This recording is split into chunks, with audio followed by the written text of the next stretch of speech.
एक स्कूल का वॉशरूम में बाढ़ आ गई। किसी ने 3 नल खुले छोड़ दिए जिसके कारण बाढ़ आ गई। प्रिंसिपल को बहुत गुस्सा आया और बच्चों की जांच करने के लिए सबको क्लासरूम में बुलाया और उसे सूचित किया कि केवल 4 छात्राओं ने ये सब मिलके किया है। से मिलने के लिए स्टाफ रूम गया। मैंने कुछ भी नहीं किया। से मैं वॉशरूम में गया और सभी नल को बहुत सावधानी से बंद कर दिया। शायद रेयान ने ऐसा किया। रेयान, जब मैं वॉशरूम में गया तो एक नल लीक हो रहा था, इसलिए मैंने इसे बंद कर दिया। मैंने अन्य 2 नल की भी जांच की। शायद टेम ने ऐसा किया। सर, मैं वॉशरूम में गया लेकिन तुरंत वापस आ गया। मैंने 3 नल खुले नहीं छोड़े। शायद सेम ने ऐसा किया। इन चारों बच्चों में से किसने नल को खुला छोड़ दिया? टाइम, क्या आप अनुमान लगा सकते हैं? टाइम शुरू होता है अब। आइए जानते हैं इनमें से टेम ने ऐसा किया। टेम को कैसे पता चला कि 3 नल खुले रह गए थे? उसने उन्हें खुला छोड़ दिया। के बाहर एक बहुत पुराना कारखाना था। कारखाने के बाहर कुछ काम करने के कारण कारखाने को कुछ दिनों के लिए बंद कर दिया गया था। एक दिन कारखाने के मालिक और उसका अकाउंटेंट कुछ पैसे इकट्ठा करने के लिए कारखाने में आए।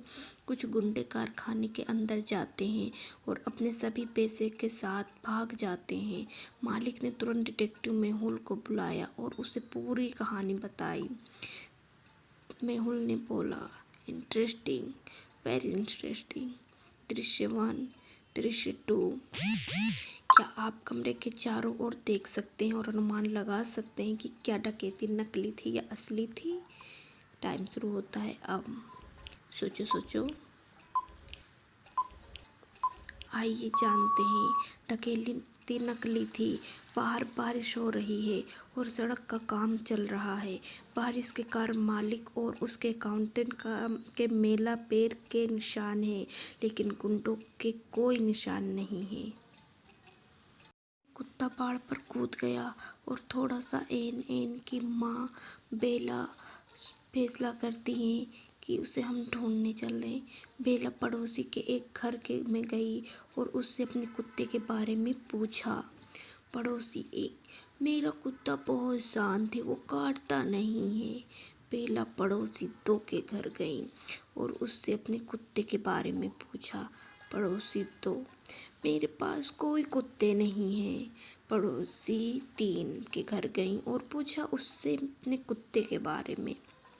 पड़ोसी 3, मेरा शराबी बाढ़ पर कूदने के लिए बहुत छोटी है।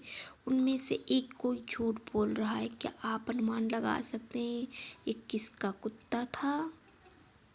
टाइम शुरू होता है अब। आइए जानते हैं। ऑप्शन है सी, उसके पास शराबी से एक और कुत्ता बहुत बड़ा होना चाहिए, इसलिए ऑप्शन सी। संदीप अपने अध्ययन के कागजात की जांच कर रहे थे। अगले दिन संदीप की नौकरानी ने उसे मृत पाया। वो सिर पर जोर से मारा गया था। कमरे को भी गड़बड़ कर दिया गया था। ऐसा लग रहा था कि हत्यारे ने कुछ खोजने की कोशिश की। डिटेक्टिव मेहुल ने मामले की जांच की और 4 सदस्यों को पाया। नौकरानी Kiara, gardener Sam, neighbour Bill, friend Liam. आगे की जांच पर मेहुल को 77-18 के साथ कागज का एक टुकड़ा मिला।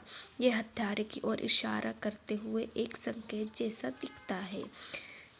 आइए तो क्या आप अनुमान लगा सकते हैं इसमें से हत्यारा कौन है?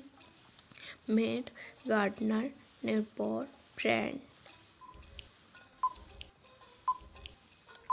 आइए जानते हैं इसमें से बिल है।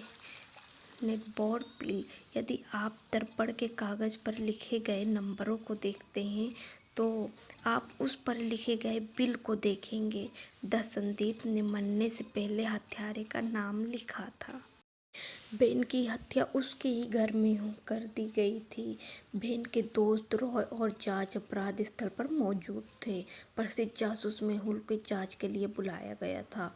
जांच के दौरान निम्नलिखित जानकारी एकत्र की गई थी। रॉय के पास एक पीली कार थी, जॉय के पास एक लाल कार थी और बेन की हत्या कर दी गई थी।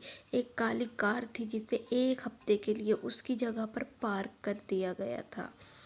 पूछताछ के दौरान रॉय ने कहा, मैं आज सुबह जल्दी ही अपनी कार में आया। जब मैं आया तो जॉय की कार पहले से ही वहां खड़ी थी।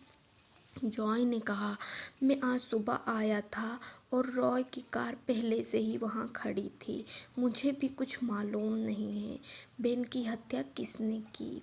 आइए जानते हैं बेन की हत्या किसने की। रॉय आनंद। टाइम शुरू होता है अब। आइए जानते हैं बेन की हत्या रॉय ने की। रॉय जॉय से पहले आया था क्योंकि वो खुशी के बाद आता था। उसकी कार को बीच में नहीं रखा जाएगा क्योंकि दरवाजे नहीं खुलेंगे, इसलिए